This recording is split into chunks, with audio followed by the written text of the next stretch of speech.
بسم الله الرحمن الرحیم. د ملي امنیت داسې کړنه چې نور به مو ټول وطن په امن شي.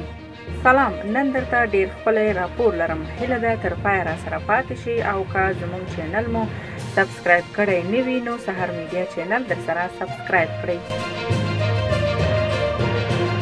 د افغانستان ملي امنیت وایي د داعش ډلې د خراسان څانګې مشر عبدالله اورکزی چې په اسلم فاروقي مشهور دی نیولی دی. ملي امنیت په یوه خبرپاڼه کې ویلي عبدالله اورکزی له 19 تنو ملګرو سره یو ځای د ځانګړو ځواکونو لخوا نیول شوی، خو د نیول کېدو د ځای په اړه یې څه نه دي ویلي.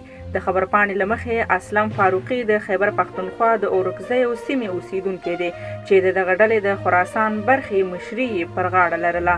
د اسلامي دولت نومې ډلې یعنی داعش د خراسان څانګې په کابل کې د وروستیو څو خونړیو بریدونو مسؤلیت منلی و.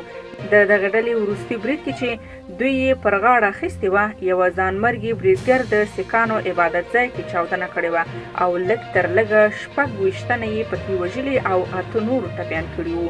د ملي امنیت د اعلامیې له مخې دغه نیول شوي کس د نورو ترهګرو ډلو ترڅنګ په پاکستان کې د لښکر طیبه او د حقاني شبکې سره اړیکې لرلې او په خپل لومړني اعتراف کې یې د داعش ډلې د خراسان څانګې سره د سیمه ییزو استخباراتو پراخه اړیکې هم په ډاګه کړي دي.